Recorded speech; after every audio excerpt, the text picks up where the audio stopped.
Hello and welcome to the Football Fignuts Podcast. It is season 8, episode 5, and if you're keeping count, that's 315 episodes. Yeah, and it's time for the kicker, defense, and tight end extravaganza. I'm Sean. I'm Craig, and we are back. And Sean is right. And Britt. I know Britt is sad. He's missing this. This is quite possibly the biggest episode of the year. We tell you about tight ends, kickers, and defense, and how amazing they are to draft and pick and go through. It's going to be a wild ride. Wild. We might be talking about something else later on because maybe more beer. I don't know. Probably. And with that, let's just get right into it. Sean, what are you drinking? Let me pull it out here. Easy. Oh, it's a kid. Oh, I know. Hey, well, this is rated. We have this explicit mark on this podcast, so it's fine. I am drinking Now Yous Can't Leave by Bronx Brewery. It is a double IPA, 10.1%. Oh, yeah. Gosh. Wow. 10.1%, you said? Uh-huh. Ooh. So if I'm slurring by the end of the episode, you all know why. Have you had this before? I have not had this before. All right, well, give it a taste. All right. It's golden in color, which I was expecting to be a little dark. All right. It is very smooth. Mm-hmm. Not what I was expecting for a double IPA that's 10.1%. Mm-hmm. Well, what were you expecting? Like it to smack you I in was the face? expecting more, yeah, something more hitting me in the face, more dank, but it's pretty good. It's actually a lighter tasting beer than what I would expect. Do you know it's kind of weird? Like the last couple years, beers that have been over, like once they're over like 7.5%, I feel like brewers have changed how they're making them so they're easier to drink. Like the beer I had last week, which I've discovered Whole Foods carries it. It was like I wished I had 3 more of them because it was that good. But it was like 8.5%, and there's no way you can tell it was. Like when you first drink Road to Ruin, for example, like it's a double IPA. Right. Like I think that's what I had in my brain for so long, that what they would be like. But yeah, they have changed a bit. They have changed. So for me, I was trying to wait until next week with the roundtable to open this, and I don't have any beer. And I was like, well, I really do. I have tequila. I'm like, I don't really want tequila. It's not a tequila kind of day because it is rainy here. So I opened my bottle of Dragon's Milk Origin small batch bourbon whiskey. Oh. So the bottle's really cool. It's kind of textured on the top where it looks like dragon scales. Mm-hmm. Excuse me. And they're the ones that make the beer, Dragon's Milk. I'm sure you've seen it around. So they decided that, instead of them just using bourbon barrels for beer, they were going to make their own bourbon. And the last time I was at a liquor store, liquor stores have, they do their own run of barrels for some brands. Okay. Yep. So it's like, it's the only place you can get it, and it's kind of a little bit more expensive. So when I was at the liquor store last time, a couple weeks ago, they were like, oh, we got this new, I think it was it Maker's Mark? No, it wasn't Maker's Mark. I forgot who it was, actually, but it was like 145 proof or some insane thing. And they let me try it. And it was very warm. It was weird because you tasted it. It was really warm. Like basically, if you wash down Big Red gum with a fireball, okay, that's what it was like. So I was like, it's okay, but I don't want a bottle. I don't want a bottle of this. So the guy was like, oh, you should try this, because I was like, oh, I usually like smoother stuff like Woodford. He's like, oh, try this. We have a bottle that's open. I'm like, all right. And it was very good. It's very smooth. You almost don't even really need ice. It's very good. Nice. All right. So before we get into the giant topic this week, because I know everyone's waiting for it. I know. Do you have any burning hot takes this week? doesn't. I know football is still young this season, so it can really be about anything if it's not about football.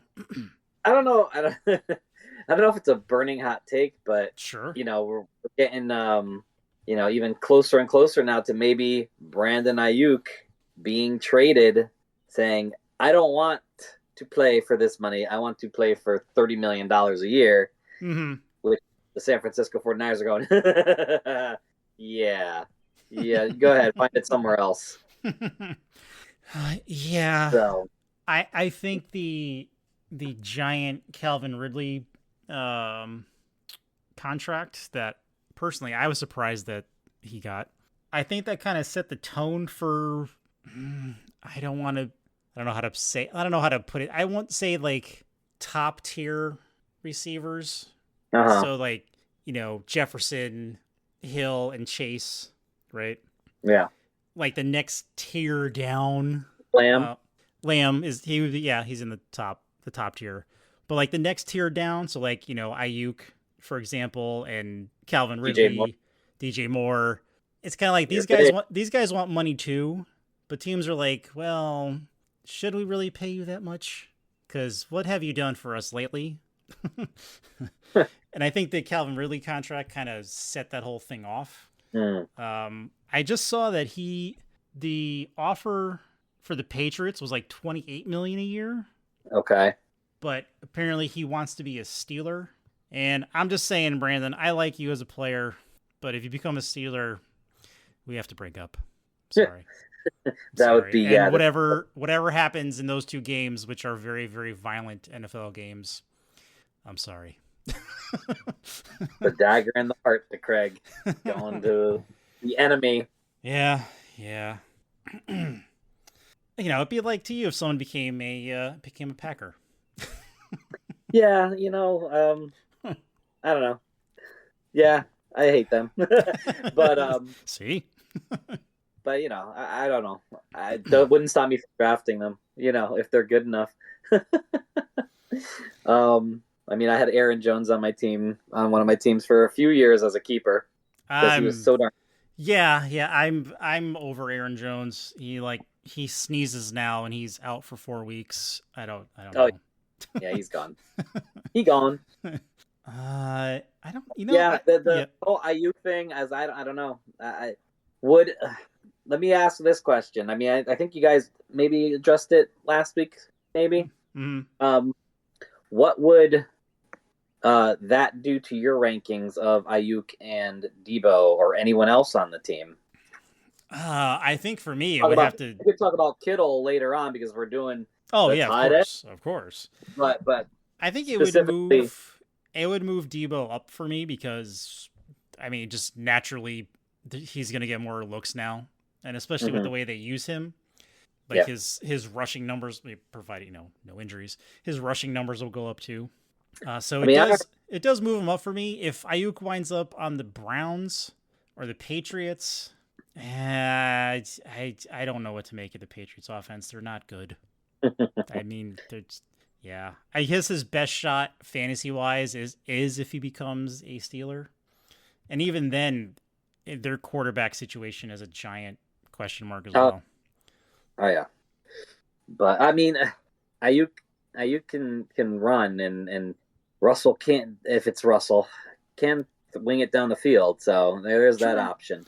But yeah, I mean, for me, Debo would probably go up. I think he's being underdrafted anyway, or before this because people are so high on Ayuk. I just think he's more of the cog in that wheel of that offense than when he was out last year. That offense stalled, and it might be a product of what kind of offense they're running, but still, I think he was being undervalued anyway. So Debo going up a bit, I see that happening.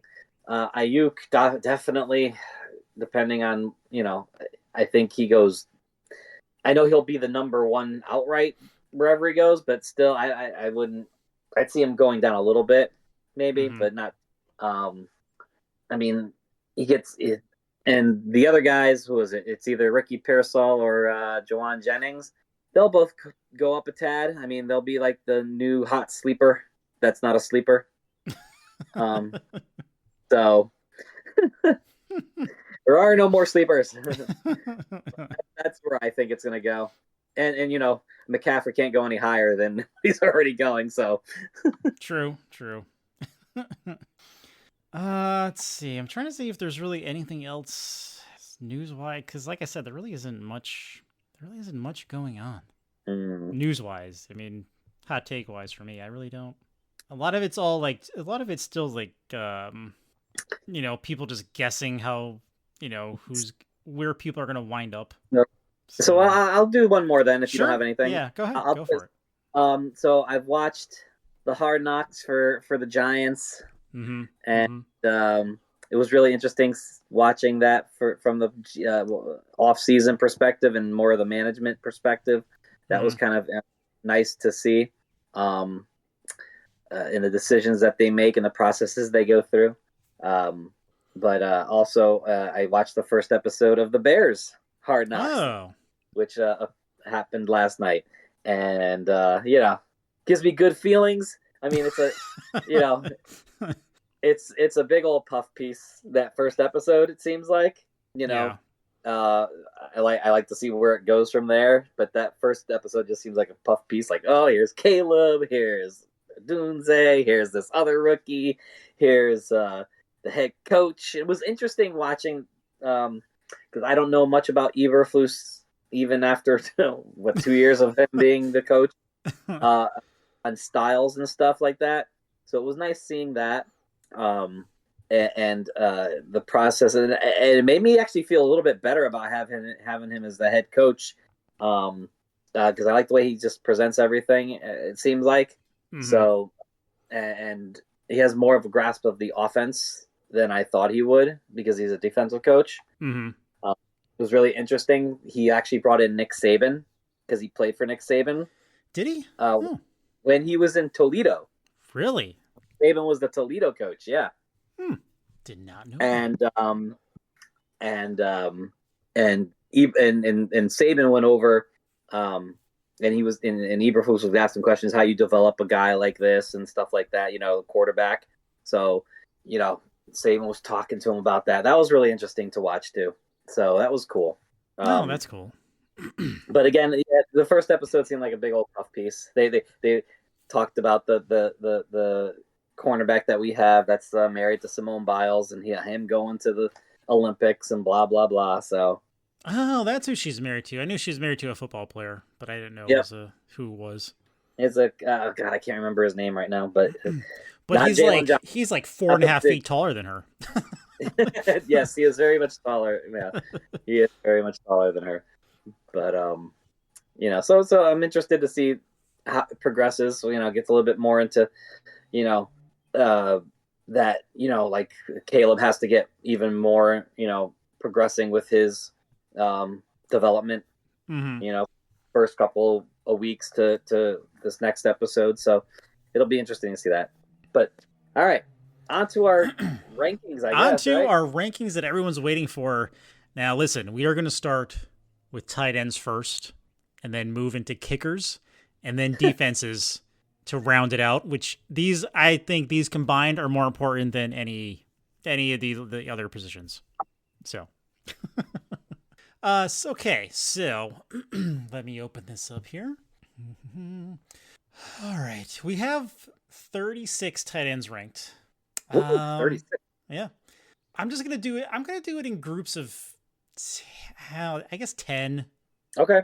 All right. So I'm just going to go down the list first, and then we'll go over it. So the consensus rank, number 1 is Travis Kelce. Number 2 is Sam Laporta. Number 3 is Mark Andrews.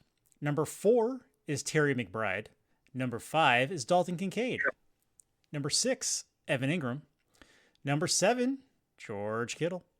Number 8, Kyle Pitts. Number 9, David Njoku. He still plays. Wow. And number 10 is TJ Hawkinson.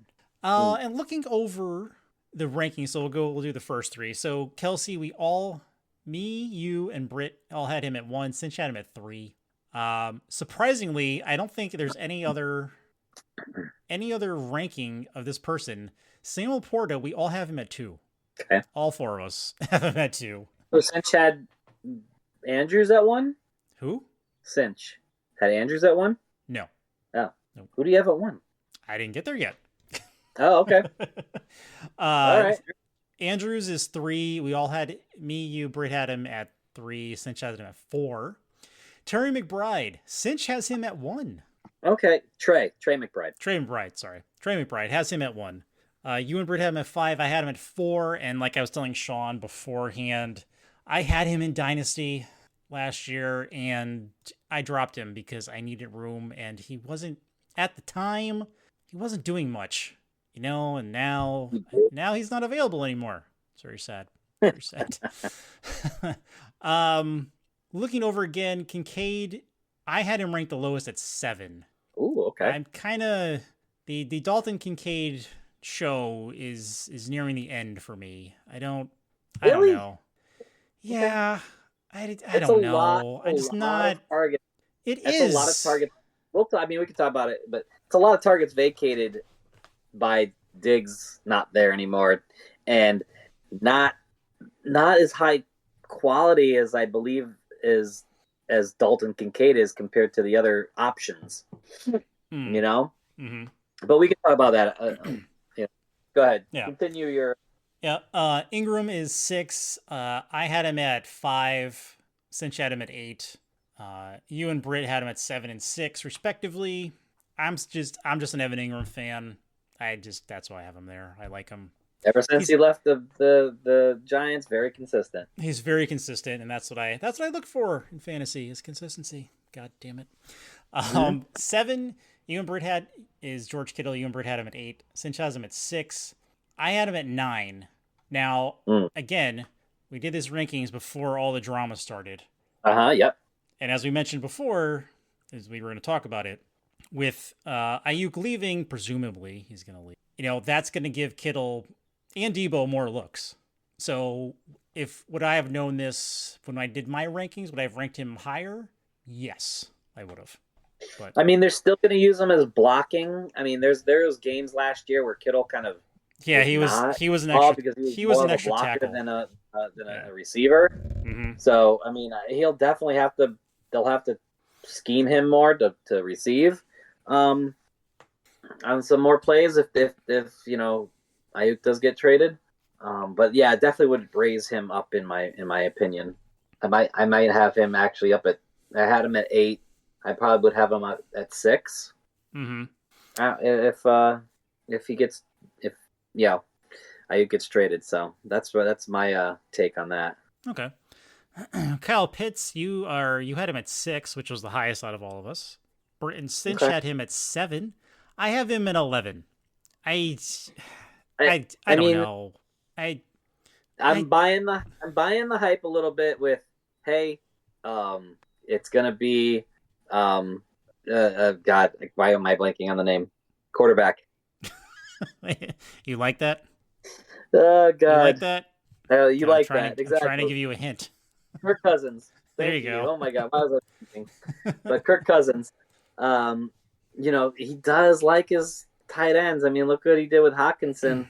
So I'm kind of buying the athleticism, and Arthur Smith's just doing a bad job, and it's going to be better for everyone around the Atlanta Falcons, other than the running backs. Other than the running backs, yeah. The running backs is. Bijan's still going to be top 3, obviously, but I think it's going to be a lot better offensive power with Kittle, not Kittle. Oh my God, with Pitts in the middle of it. So yeah. Well, we will see. We'll see. Njoku was at 9. We all had him roughly the same, like within 2 of each other. You and Cinch have him at 9. Britt has him at 10. I have him at 8. So it's average. Number 10, there is a rather big discrepancy. So you have Hawkinson. Well, after the top 9, it's like one of those kind of. So that's where your drop off. Your drop off is 9, not 10. Yeah. Okay. Definitely that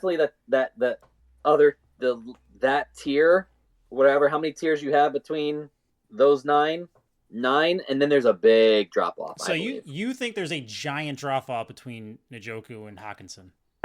Just because McCarthy, JJ, I don't know how he's gonna do. TJ's coming back from injury. TJ and JJ, there we go. Maybe they'll hook up. Because they have that JJ TJ thing going. But see, now he might be great towards the end of the year, but I need to play to not. I'm not picking him because when I get to the playoffs he's going to be a lot better. I need to make the playoffs, and then so I'm not.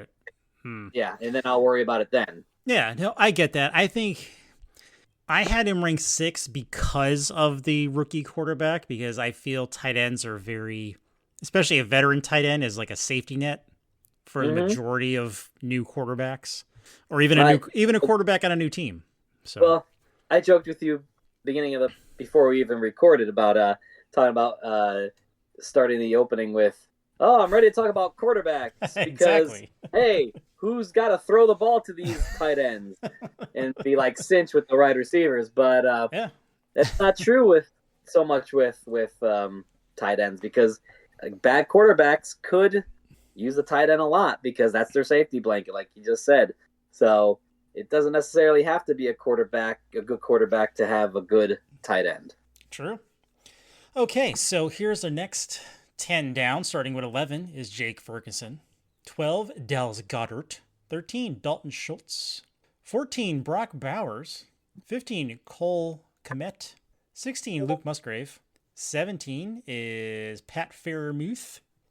18 is Hunter Henry. 19 is Tyler Conklin. He still plays. And 20 is Isaiah Likely. So before we talk about those guys, yes, one thing we didn't talk about in those first 10. Sure. It's the first year, really, that in a long time that you could possibly not have the consensus number one being that one guy. Could be Travis Kelce, him on a tier all himself. I mean, that's a big deal. I think maybe by next year he's no longer, depending on how his body's starting to handle. That's true, especially with all his music touring he's doing too. Yeah, exactly. but it's starting to get to the point where the field is starting to catch up to him. I mean, he wasn't tight end number one last year in a lot of scoring formats. It was Sam Laporta. So I mean, having Sam Laporta number one is not a big, like, oh God, no, you can't do that. So and do you take? There's no tight ends in round one anymore. I don't think. Being drafted, this year I don't. I know everyone, like the last 2 years, people were taking Kelce in the first round or the end of the first round or beginning of the second round. Yeah. Like very beginning. I'm not sure that's really going to happen this year. Mm-hmm. You're right. I think you're right. So that's a big thing, and I can see any one of these. To me, top 5. I could see Laporta or Andrews or Kincaid or McBride or I think that's everybody. Be above Kelce. Any one of them can. I don't think they all will, but any one of them can if they have a good year. And before in the past couple of years there was nothing. It was Kelce and then everybody else. Yeah, it was Kelce. Andrews was probably the closest second, and then everyone else. Kittle was always like the third guy, but it's because of where he was. And then Hawkinson showed up, and then ever since then it's really just been those 4. But yeah, Kelce was always like the top tier tight end. Almost a receiver, a large receiver. But yes, now to our you're fine. So 11 through 20. So going through 11 through 20, well, Cinch didn't rank Tyler Conklin. But other than that, there's not a big gap between where we put these guys. I think the biggest gap looking at this is there's 2 of them. and they're not that huge for tight ends. Cinch had Brock Bowers at 20. You and Britt had him at 12. I had him at 14. Cinch had Luke Musgrave at 11, and 3 of us had him at 17. Okay. So, honestly, tight end wise, I don't think there's going to be that much of a difference between those two. And the only thing I have to say about the Luke Musgrave one is I do like him. Mm-hmm. The only problem is that we don't know what the spread is going to be out there. I mean, we don't know with the wide receivers. You know, it's going to be Reed. Is it going to be Watson? Is it going to be Wicks? Is it going to be I don't even know. There's another one. There's another one. Oh, Dobbs. Dobbs, yes. Musgrave. Oh, is Croft that just got cleared going to be a part of the tight end mix too now? You know, and then you have, is it Jacobs? Jacobs as the running back. Is he going to get some passing? I mean, I know he's not typically a big receiving back, but you don't know. No, you don't. All right, so let's go down the next 10. Out of those, yes. So say you don't get, I mean, if you don't get one of those top 9, 10, a 12-man league, you know, you don't get one of those top 10. Mm-hmm. Where, what are you looking at? Me personally, I'm probably looking at probably Ferguson and Schultz would be my first 2 I would look at. Mm-hmm. Because we all thought Dawson Schultz was going to go to Houston to end his career, but Houston turned it around. He gets a lot of looks. But again, with Diggs going there, is that going to be less for him? Maybe. A maybe lot not. of mouths to feed now, and Mixon is a can be a receiving back too. So and then how's the feed there? Yeah, and then Jake Ferguson, you know, he's on the Cowboys, and Dak has to throw it to someone. Exactly. There's CeeDee Lamb. I know there's CeeDee Lamb, but if you double and triple cover CeeDee Lamb, you can't throw to him. Lamb could have almost 200 targets this year, but you gotta throw still someone. You're gonna still have to throw to somebody else. Exactly. So yeah, I do like Ferguson. I actually like Dallas Goedert in that group too. Mm-hmm. I know he can disappear at times, but I think especially if they get away a little bit from that tush push thing, he could be an end zone guy. Because after AJ and Devonta Smith, there's not a big receiving threat there. I don't know who's their third receiver. I don't know. Tell you the truth, I can't think of it either right now. I don't know. But I think it's Goddard. So all right, let's see. I like that based on I like him based on what opportunities he's going to be able to get, I think. You know? Mm-hmm. Yeah, no, I agree. All right, here's the next 10 of tight ends. Number 21 is Cade Otton. Remember him? He's a Buccaneer. Oh, yeah. And then number 22, and I am sorry, even when I'm not drinking, I screw his name up. Oh, it's a tight end. Getting chiggy with it? Yes. It's him. All right, I'm not going to murder his name. I will learn to pronounce his name correctly, but I don't want to murder it. Everyone knows it. Say Chiggy. Tight end for Tennessee if you need to know. Number 23 is Jawan Johnson. 24 is Ben Senoit. Who the hell is that? He is the rookie from that got drafted in the, I want to say, second round by Washington. Oh, all right. 25 is Jonnu Smith. 26 is Mike Gesicki. 27 is Tyler Higbee. 28 is Michael Mayer.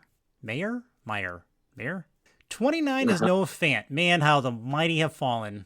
Several years ago, we were all riding the Noah Fant hype train, and boy, did it just derail. That's sad. I'm just gonna go through the rest of them to 36 because really everyone is the same tight end here. Okay. All right.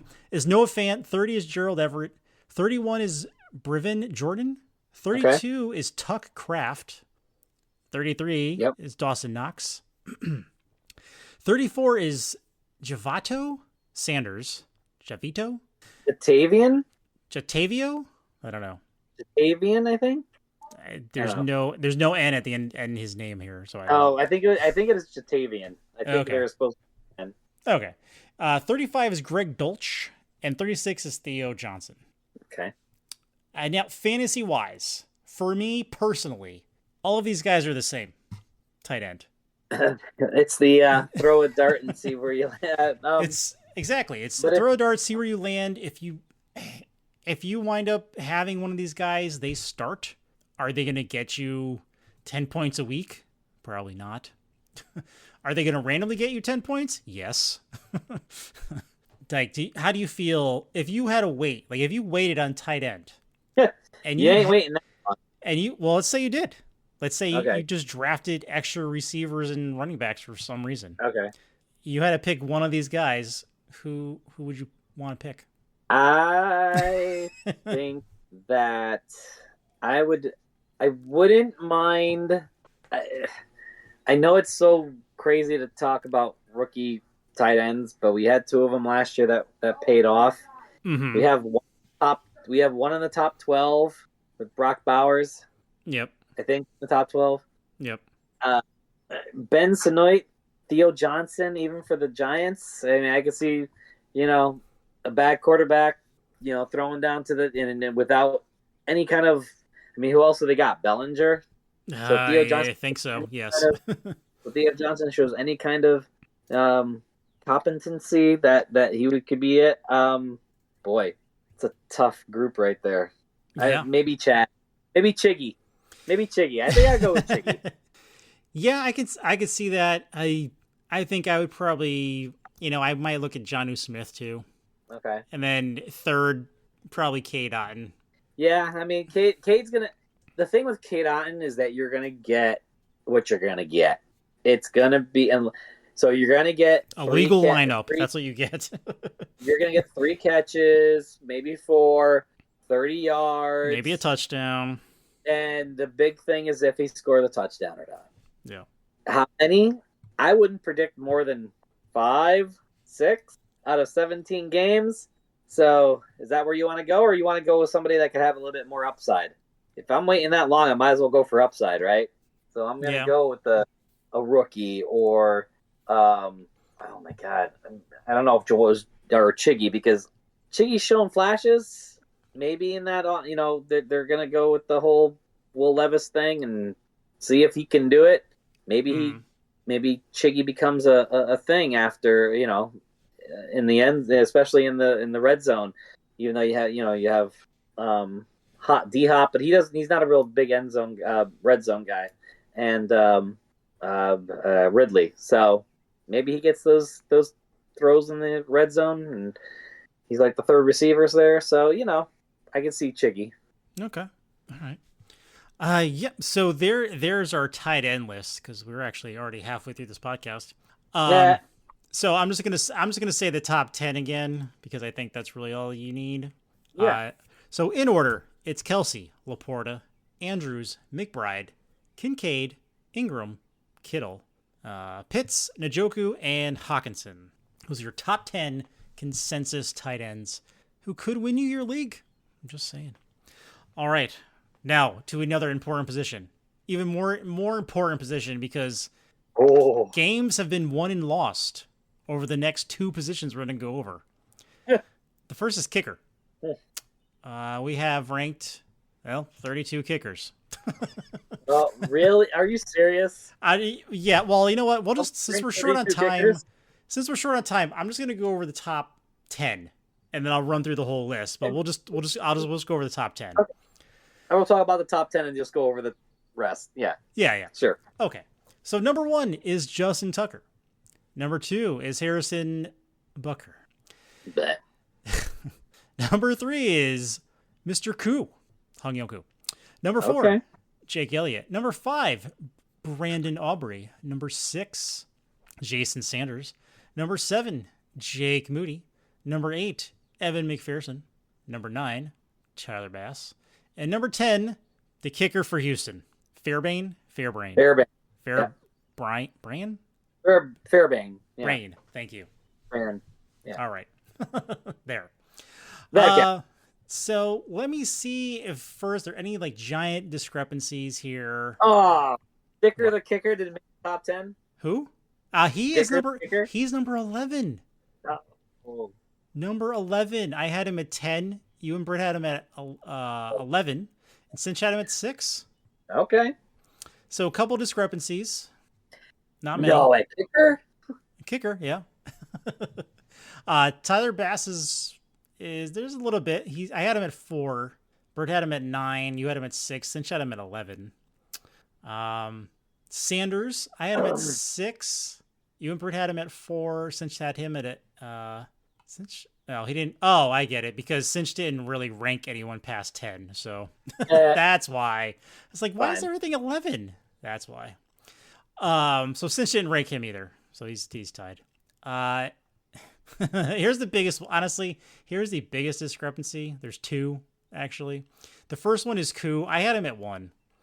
Britt had him at 3. Cinch had him at 5. You have him at 10. 10. You have no faith in Atlanta's offense. That's it. Yeah, I mean, here's the thing about kickers. Their usage could be very weird. And if you get a kicker on a good team, guess what? He might be just kicking extra points, which is not going to win you game. So even if he's great, it doesn't mean that he's going to score you the points. Atlanta's going to score more points this year. But I just feel that these other kickers are going to have more opportunities, going to also mix it up a little bit more where they're going to kick more field goals.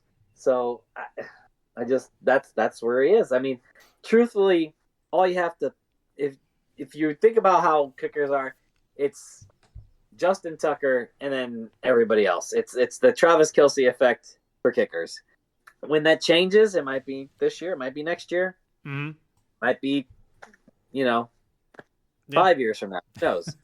But it's Justin Tucker and everybody else, and then you kind of exactly, and especially for Justin Tucker. And I know he's a Raven, but the big thing about Justin Tucker is he plays outside, and that's like pretty impressive because Baltimore's weather is kind of crappy. Yeah, because otherwise, pick a kicker that's in a dome. Exactly. Which one's Detroit's kicker? I don't remember. Wasn't that? I think that's Sanders, wasn't it? That didn't make me look. No, I don't know. I think isn't Sanders Miami's kicker? Yeah. But anyhow, yeah, he's kicking a lot of dome games this year. Might be interesting to pick him up, and they're gonna have a pretty good. It's Bagley, who's not even ranked. He's not. And then really the other discrepancy we have is you and Britt have Aubrey at 2. Since had him at 7. I have him at 13. Again, I do. Same reason for you. I don't know. Dallas might be terrible. They might score a lot. I don't know. But they might be just good enough to where they're kicking a lot of field goals. That's true. That's true. And there's your kicker.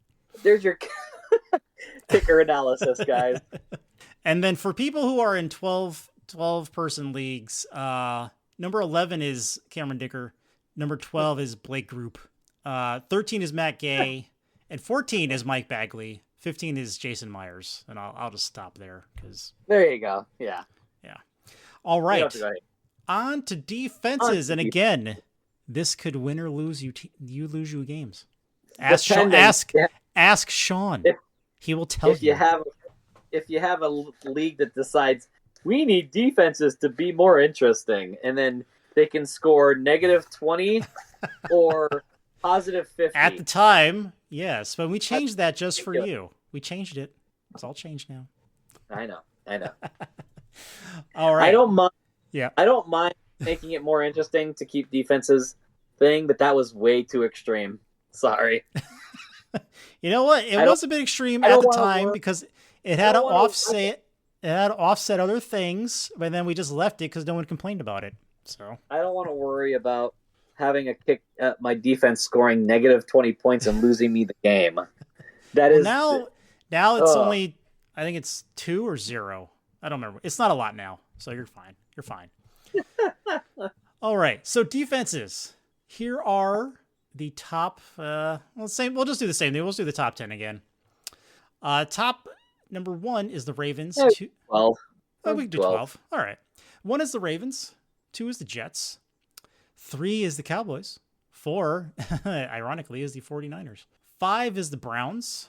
6 is the Chiefs. 7 is the Bills. 8 is the Steelers. 9 is the Dolphins. And 10 is the Texans.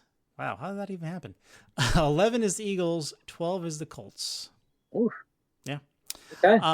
So any big giant discrepancies here really quick before we just go over some of them. I had the Steelers at 14. Britt had them at 8. You had them at 5, and Cinch had them at 5. And the Steelers are a good defense. That was probably my own personal bias in there as well. It's fine. I admit it. I don't know how their offense is going to be. So my thing really, part of it, other than my bias for them, part of it is I don't know how often they're going to be on the field because I don't know how good their offense is going to be. So that was part of it, of them just being tired. That's valid. It's a valid point, definitely. But Pittsburgh has always been able to put up a good defense. They have. Oh. Let's see what else. Any other big discrepancies here? I honestly think, looking at these rankings now, I think possibly because of who their new defensive coordinator is, I think the Cowboys might be the number 1 defense. Really? At the end of the year, because it's possible. It's not Dan Quinn anymore. It's Mike Zimmer. Defenses usually change. Whoever was number 1 last year is not going to be number 1 this year. Sure. I know probably most of us ranked Baltimore number 1. I had them at 2. Britt had them at 1. Okay.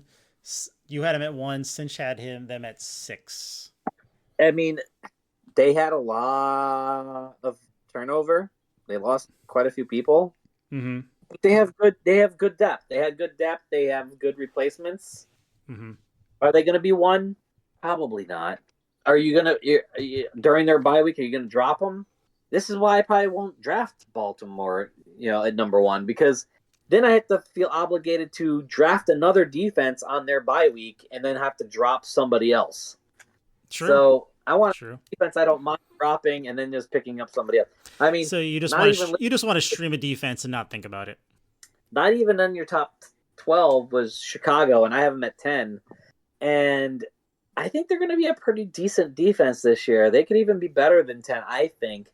Once they got they were horrible at the beginning of the year last year. Mm-hmm. I'll admit that. They got better after that Montez Sweat trade, and I think they're going to even be as good or better this year. Mm-hmm. And I think their offense is going to be more competent, so that's going to help the defense out more. Okay, that's fair. That's fair. So I wouldn't mind having them, streaming them, or whatever. There's the thing about defensive guys. There are in not every league that you're in, but home leagues especially. In that, I'm not talking about very competitive leagues. Some competitive leagues don't even have defenses anymore or kickers. But they will just stream defenses and just go week by week. They're not picking a defense to have all year. They're not picking a defense in round 12, which is, a lot of home leagues. You'll see defenses start to go there, maybe even round 10, which is crazy. But streaming is the way to go. Streaming is the way to go with defenses. No, I agree. I agree with that. Unless you're in a dynasty league, but yeah. Or if you have a crazy defense system. True. You kind of want that top 5 defense. Yeah, or if there's leagues that actually you draft the defensive team. Well, this is what. Yeah, we have a defensive. Yeah. So you draft individuals from that team. So here's a question I have. Sure. At any point during your rankings, because a lot of these, when you do the defensive, it's defensive and special teams. Mm-hmm. With the new rule for kickoffs, yep, it's supposedly supposed to be a lot better for offenses or special teams to score a touchdown, right? Right. Make returns. Would that change anything for you on where these guys are ranked? Knowing any team that has a good returner, if you knew that before you making these rankings, obviously, but it could come into back in the day, Chicago. Not only did you want them for their defense, they had Devin Hester back there. Yeah, and then people just stopped kicking to him. You could not kick to him all the time, though. That's true. But still, that's true. Is that a factor in anything with these people that you ranked? Is there any good returns that you can think of? It might be, but I don't know of any off the top of my head. I cannot think of like a dominant return person. No, that's because they didn't care putting out one when everyone was throwing it through the end zone. Maybe now it makes a difference. Maybe you put your fourth best receiver out there to take a kick. No, that's true. So that's something to look at. I mean, I don't have the data to do any of that, but that's something because there are leagues where kickoff, maybe not yardage, but kickoff touchdowns count for your receiver even. So it's something to look at when you're doing a draft. Is make sure you know your settings. Mm-hmm. So if individual receiver players get those extra yards for a punt return or a kick return and special teams touchdown, maybe that raises their value up. Yeah, no, it definitely could. So it's definitely something you have to pay attention to, especially with this new rule. It's definitely something you have to pay attention to, like Sean said. And sadly, and I know this is everyone's favorite episode, we've been talking for almost an hour about tight ends. Really? Yeah, about tight ends, kickers, and defenses. Can you believe it? Amazing. Right? It's amazing. Time just flies by when you talk about these key positions in fantasy football. You can't avoid it. You can't. I know that kind of was a final thought for you, but do you have any other thoughts about anything? Why don't you go first and see if I can think of anything else? So my final thought is really just to remind people that we're at the beginning of August. It is official. If you haven't done at least some practice drafts or done the best ball draft for like $1, just so you can get your mindset into it, you can actually see what people are drafting. Because this is what happens with some people that I've noticed, especially if they're newer to fantasy football, is they make a plan. They're like, I want this guy first. This guy second, then I'm going to get this guy, this guy, this guy. Don't do that. And when like the third round comes and I decide that, you know what, I like this dude, I'm going to draft him. And he was that third guy for you. And now you have your whole draft in your brain is screwed up. Don't do that. Just do some practice drafts. I know Sean has probably did at least 85 of them by now, yesterday. Just do it as practice so you can get an idea of where people are drafting, but also keep in mind if you're doing best ball, it's a slightly different mindset than doing but be careful with that. That's what I gotta say, be careful with that, because if you do all these automated based on ADP drafts where you're drafting against a computer in like 30 seconds or whatever the hell it is, just be wary of that, because then you start to get into what Craig was saying, where it's this guy, all right, then it's this guy, I'm going to draft this guy. When you get into a real draft, you have human error and all that stuff. It's not just based off of ADP and stuff like that. So and alcohol. Oh my God, the alcohol. You end up drafting a kicker in the fourth round now. I'm sure it's happened. You gotta try to do the ones that are the best ball's good. Strategy a little different in best ball, but the if you can find a draft board where you can draft against other people, I always like doing that rather than against the computer. So if you're doing a mock draft, do it against people, not a random computer generated ADP thing. because then you get into a mode where you're drafting this person and this person and this person, and it's not gonna happen that way. And then you get flustered, and then you start messing up your draft. Keep your tiers, make your tiers. Be happy if that guy got drafted. That's really who I wanted. But you know what? This guy's in this tier. I'm gonna grab this guy as well. Or I'm going to shift to another position and grab this guy. So, yeah, I agree exactly. with Craig, though. Definitely start getting some ideas with drafting. Yeah. Was that your final thought, or do you have something else to add? Final thoughts. We are now going to go into the round robin of not round robin, whatever it's called. Round table. Those are always fun. Be there to listen. We will debate more than anything. It's going to be a grand time. It always is.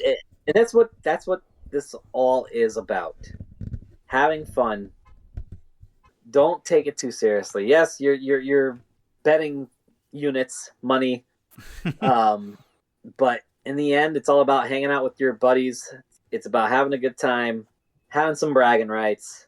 And that's it. That's my final thought. It's just always remember that. It's always about having the good time. It's always about the camaraderie of this crazy fantasy of sports that we're making into something significant. So exactly. Have fun with it. Yeah. Exactly. And you know what else is fun? Is if you leave us a review. Mostly on Apple and on Apple Podcasts. You can do it other places, but it mostly matters on Apple Podcasts. You can also email us if you'd like. I mean, feel free to email us. Our email address is as follows: fignutsdfs@gmail.com. I would love to have some questions to answer. Having some fan feedback is awesome, and that would be great to have questions about, keeper strategy. Anything. You disagree with us. Yeah, just be constructive. That's it. That's all we're saying. Anything. That's all we're saying. Twitter us too. I know, Twitter, or I'm sorry, X us. Or someone looks at it. I think I don't even know. X us. If Cinch is done with it, I'll try to do it too. Okay. All right. Go ahead. Go for it. Do it. Awesome. All right, because exposure. Just get us on Twitter. Or X. God damn it. Yeah. You know what? Honestly, everyone still friggin' calls it Twitter because that's what it is. No one calls it X because that is a stupid name. I'm gonna call it Twix. How about that? That might be a copyright problem, but okay, we can do it. Sean, thank you for joining me this week. It's much appreciated. Anytime. It's a pleasure. And Britt will be back next week for the roundtable. So definitely enjoy your steak dinner tonight, Britt. What did you say? You broke up there. Enjoy your steak dinner tonight, Britt. Oh, that's right. It's his last day at sea and his steak dinner. Yes, I hope he sent the menu, so hopefully he enjoyed whatever he ordered. And with that, this has been another episode of the Football Fignuts Podcast. I'm Craig. I'm Sean. I hope you enjoyed it, Deb. Hi. Thanks for joining us. Bye, everybody. See ya.